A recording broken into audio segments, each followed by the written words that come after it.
Sebelumnya, di Blue Lock, Ego didesak oleh para petinggi JFU untuk membatalkan proyek Blue Lock. Proyek ini dinilai tidak berguna dan hanya menghabiskan dana saja. Mengetahui hal itu, Ego pun menjadi murka. Dia tidak terima jika program latihannya diremehkan. Lalu untuk menunjukkan hasil dari pelatihan Blue Lock, Ego meminta pertandingan resmi melawan timnas Jepang U20. Tentu dengan pertaruhan yang sangat besar. Jika menang, para peserta Blue Lock berhak dimasukkan ke timnas. Namun jika kalah, proyek Blue Lock akan dibatalkan sepenuhnya.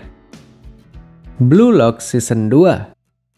Ego mulai mempersiapkan timnya untuk menghadapi timnas Jepang. Saat ini, terdapat 35 orang yang sudah lolos seleksi awal. Dari 35 orang tersebut, Ego akan memilih 11 pemain inti sekaligus menentukan posisi mereka.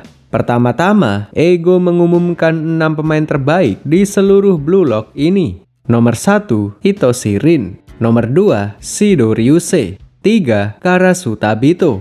4, Otoya Eita. 5, Yukimiya Kenyu. Dan nomor 6, Nagi Seishiro. Kemudian, 6 orang terbaik ini dibagi menjadi 3 tim. Lalu 29 pemain yang tersisa bebas bergabung dengan tim mana saja yang dirasa cocok. Mereka semua akan diadu kembali untuk memperebutkan posisi pemain inti. Pada dasarnya, pertandingan ini bertujuan untuk mencari tahu mana saja orang yang cocok untuk mendukung 6 pemain terbaik.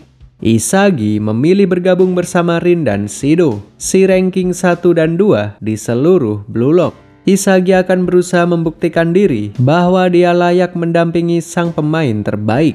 Setelah pemilihan selesai, tibalah saatnya pertandingan pertama. Isagi akan bermain bersama beberapa orang yang baru dia kenal sekarang. Orang yang memakai bandana bernama Nanase, sementara si rambut biru bernama Hiyori. 3 orang ini harus bisa menjalin chemistry agar bisa mengimbangi permainan Rin dan Shido.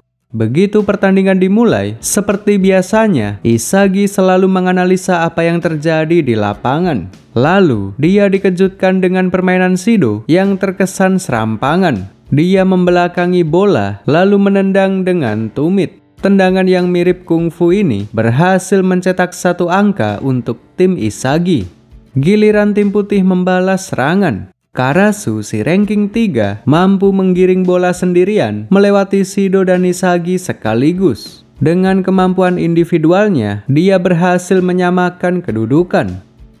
Serangan tim putih tidak berhenti sampai di sini saja. Otoya, si ranking 4, mampu memposisikan dirinya di depan gawang tanpa disadari siapapun. Dia pun berhasil mencetak gol dan membalikkan kedudukan.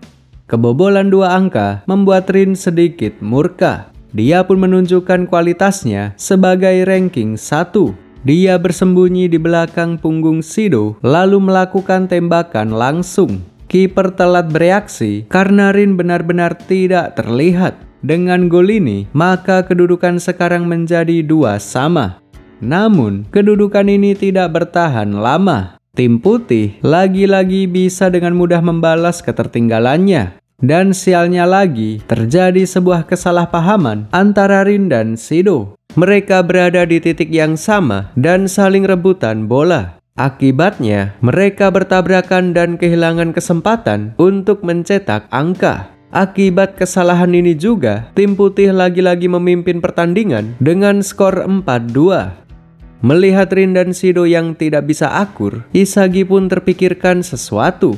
Dia harus bisa menjadi penengah antara 2 pemain papan atas tersebut. Isagi memainkan operan cepat bersama Hiyori dan Nanase yang cukup bisa mengacaukan pertahanan lawan. Dengan aktifnya Isagi, tim hitam kembali bisa menyamakan kedudukan.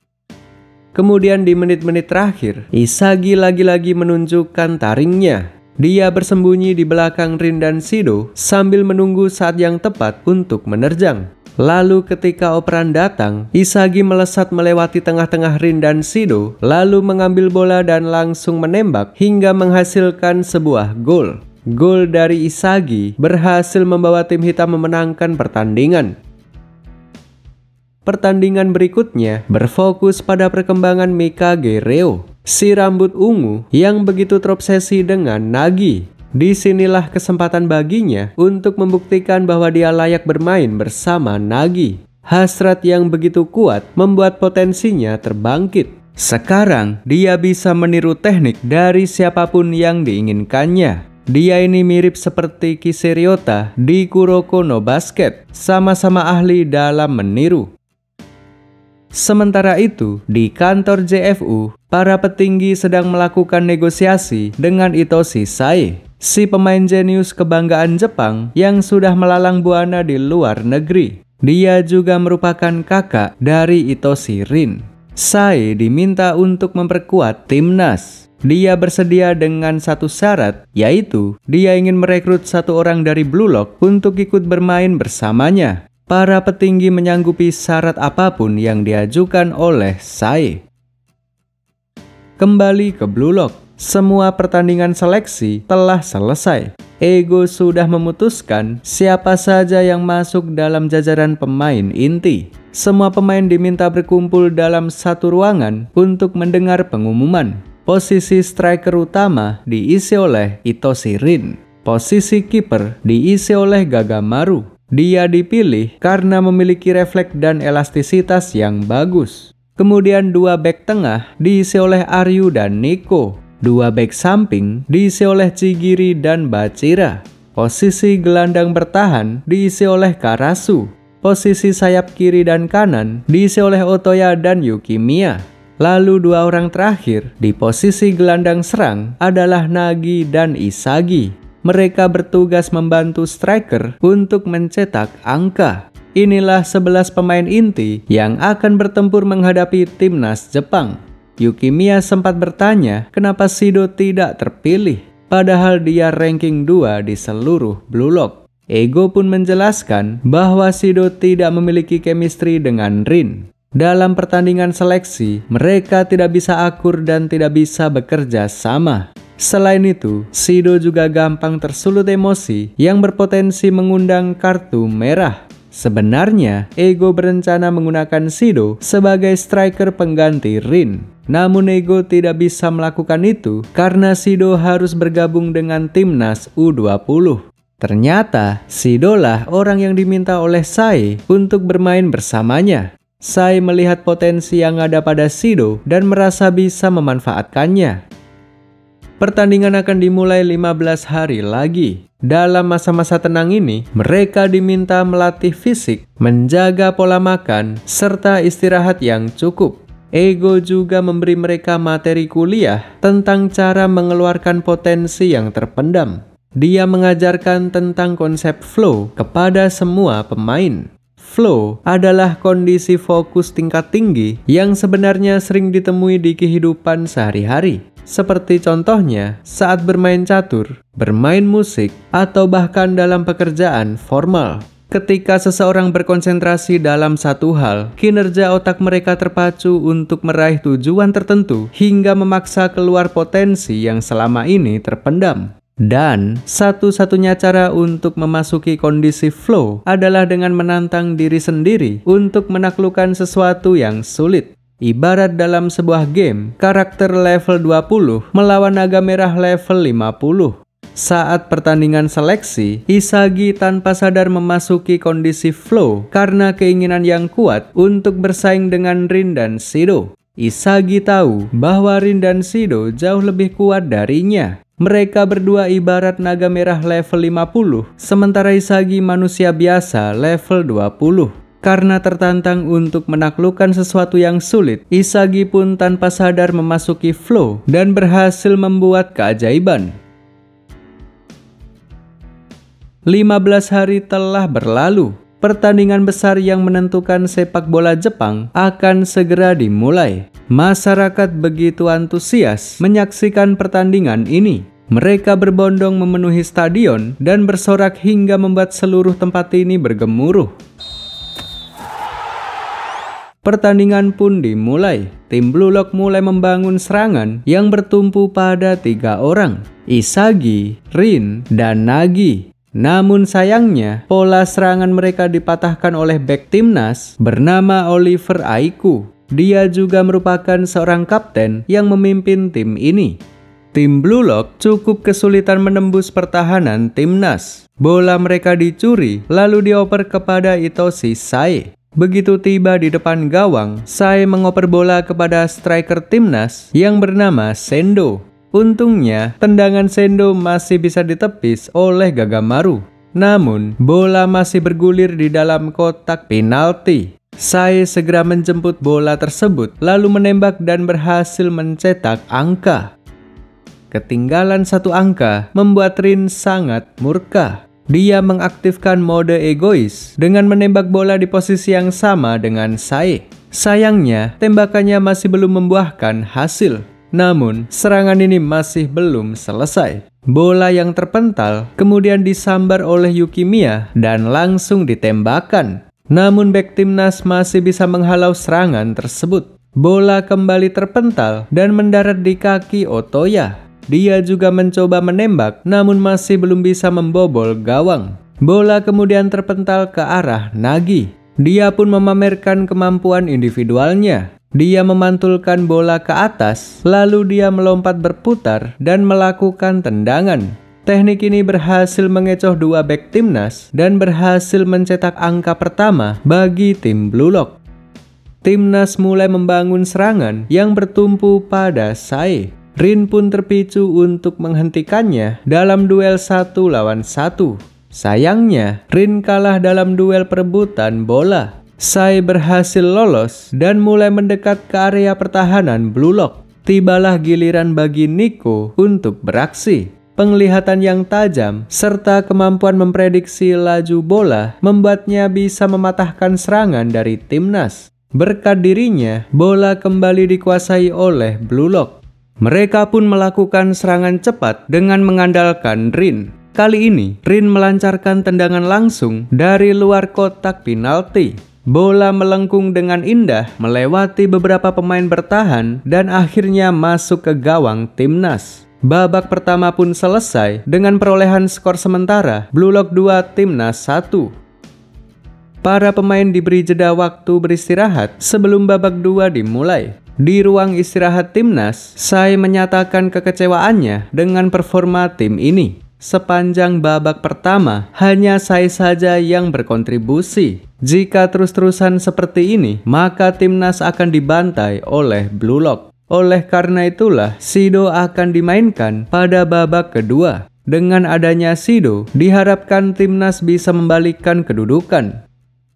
Setelah waktu istirahat selesai, tibalah saatnya babak kedua. Permainan timnas langsung berubah drastis semenjak masuknya Shido. Tidak disangka-sangka, gaya bermain Shido ternyata sangat cocok dengan Itoshi Sae. Shido bahkan menurut dengan apapun yang dikatakan Sae. Padahal Shido sangat keras kepala dan tidak cocok dengan semua pemain Blue Lock. Kemampuan dan karisma Itoshi Sae telah menundukkan Shido, si iblis bipolar. Kerjasama mereka berhasil menciptakan gol dan menyamakan kedudukan. Alur pertandingan mulai diambil alih oleh timnas. Dan sialnya lagi, 2 pemain bertahan Blue Lock, Nico dan Chigiri, mengalami cedera ringan pada kaki. Mereka pun digantikan oleh Reo dan Hiyori. Sekarang, tibalah giliran Reo untuk menunjukkan hasil latihannya selama ini. Dia bisa meniru teknik milik Aiku dan berhasil menghentikan pergerakan Shido.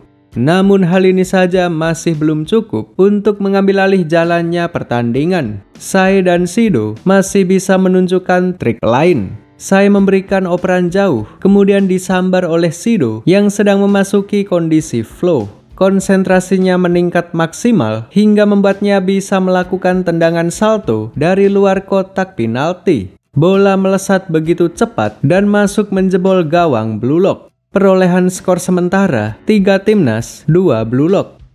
Kombinasi Sae dan Shido sempat membuat Blue Lock putus asa. Isagi sampai bertanya langsung kepada Ego tentang apa yang harus dilakukan. Namun bahkan seorang Ego sekalipun tidak memiliki strategi khusus untuk mengatasi semua ini. Gaya permainan Shido benar-benar acak dan tidak bisa diprediksi. Satu-satunya hal yang bisa dia lakukan saat ini adalah memasukkan baru.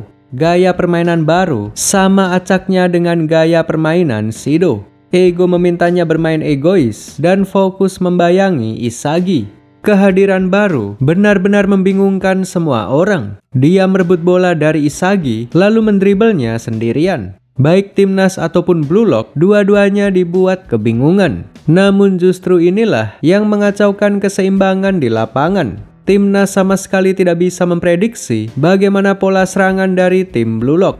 Sayangnya, tembakan baru masih menghantam tiang gawang. Bola yang terpental kemudian disambar oleh Timnas. Mereka pun melancarkan serangan balasan yang bertumpu pada Shido. Untungnya, kali ini Gagamaru bisa menepis tembakan Shido dengan posisi kaki di atas tangan di bawah. Bola terpental dan jatuh di kaki Reo. Dia pun menggunakan teknik milik Nagi dan melancarkan operan jarak jauh.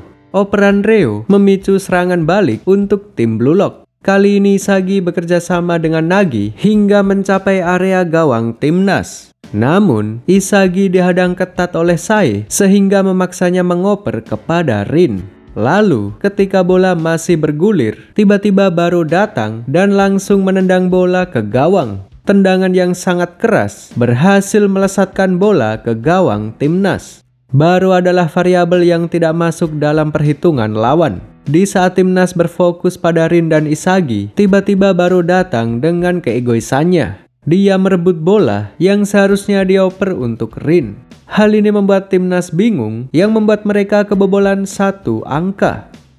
Tim Blue Lock kini berhasil menyamakan kedudukan. Semenjak Baru diturunkan, mereka telah berhasil merubah jalannya pertandingan. Mental mereka sudah kembali seperti sedia kala. Termasuk Rin yang mulai memasuki mode egois. Sebenarnya, dia merasa sedikit kesal ketika Baru merebut bolanya. Seharusnya dialah yang mencetak angka. Seharusnya dialah bintang dari pertandingan ini, bukan Baru ataupun Isagi. Rin memiliki ambisi pribadi, yaitu membuktikan kemampuannya di hadapan sang kakak. Seluruh pertandingan ini dianggapnya sebagai ajang pembuktian kepada Sai. Namun nyatanya, alur pertandingan ini justru berpusat pada Isagi. Hawa keberadaan Rin seolah tertutupi oleh betapa bagusnya performa Isagi. Bahkan, Sai pun lebih fokus menjaga Isagi daripada Rin. Hal ini membuat Rin menjadi jengkel. Mulai dari sini, dia akan bermain egois dan mengincar gol untuk dirinya sendiri. Semuanya demi membuktikan bahwa dia lebih baik dari kakaknya. Pertandingan pun kembali berlanjut. Di sisa 15 menit terakhir ini, pertandingan semakin memanas. Semua orang benar-benar mengerahkan seluruh kemampuannya. Bachira yang sedari tadi hanya bertahan, kini mulai ikut menyerang. Biar bagaimanapun juga, dia juga merupakan seorang striker. Dia pun memamerkan kemampuan dribblenya dan berhasil melewati beberapa orang. Kemudian ketika tiba di depan gawang, dia pun melambungkan bola melewati kepala kiper. Bola pun melambung pelan menuju ke arah gawang. Di saat Bachira yakin akan mencetak angka, tiba-tiba Sendo muncul dan dengan cepat membuang bola. Sekarang giliran Timnas menyerang balik. Mereka memainkan operan pendek yang berujung pada pemain yang tidak diduga, yaitu Aiku. Dia yang merupakan seorang bek ikut membantu menyerang dan melancarkan tembakan. Untungnya, tembakan Aiku masih bisa dihalau oleh Rin. Bola pun terpental melewati garis yang memberikan tendangan pojok untuk Timnas. Sailah yang bertanggung jawab dalam tendangan pojok ini. Dia melambungkan bola ke arah Shido. Namun untungnya, operan ini masih bisa dihalau oleh Isagi. Lagi-lagi Isagi memberikan kontribusi yang besar. Dia mampu memprediksi ke arah mana Sai melambungkan bola. Hal ini pun membuat Rin semakin jengkel. Untuk kesekian kalinya, Isagi mampu bersaing dengan Sai lebih dari dirinya. Saking jengkelnya, Rin sampai tidak sadar bahwa dia telah memasuki kondisi flow. Dia merebut bola dari Hiyori, lalu menggiringnya sendiri. Bola matanya nampak berubah menyerupai kipas Nvidia. Satu persatu, pemain Timnas dilewatinya begitu saja. Lalu begitu tiba di depan gawang, dia menembak dengan keras, namun bola masih menghantam tiang gawang. Semua ini terjadi karena bola sempat menyentuh kaki Aiku sehingga merubah arah lajunya. Kegagalan ini membuat ego Rin terluka. Dia yang sudah mengerahkan segalanya masih saja tidak mampu mencetak angka. Bola terpental dan jatuh di kaki Sae. Dengan cepat dia pun mulai membangun serangan balik. Tentu Rin tidak akan membiarkannya begitu saja. Dia pun segera mengejar Sae dan bersiap berduel melawannya. Bertarunglah mereka dalam memperebutkan bola. Rin benar-benar tenggelam dalam ambisi sampai tidak sadar bahwa raut wajahnya sudah menyerupai monster. Dalam mode ini dia berhasil menghentikan Sae sampai membuat bola terpental cukup jauh. Bola tersebut terpental ke arah yang acak dan secara kebetulan menghampiri Isagi. Keberuntungan datang di saat-saat yang paling kritis. Isagi langsung menendang sekuat tenaga sebelum bek timnas sempat menghadangnya. Bola melesat sangat cepat dan masuk menjebol gawang timnas. Peluit tanda berakhirnya pertandingan ditiup setelah Isagi mencetak gol penutup. Pertandingan ini pun dimenangkan oleh Blue Lock dengan skor akhir 4-3. Sebagai pahlawan yang membawa kemenangan, Isagi pun diwawancara oleh beberapa media. Media bertanya apa harapan Isagi untuk kedepannya. Dengan tatapan yang tajam, Isagi menjawab bahwa selanjutnya dia akan memenangkan Piala Dunia. Kemenangan ini memanglah sangat membanggakan. Akan tetapi, semua ini hanyalah awalan. Untuk kedepannya, latihan mereka akan jauh lebih sulit dari yang sebelumnya. Ego sudah menyiapkan program latihan tahap kedua yang dinamai Neo Egoist League. Blue Lock Season 2 selesai.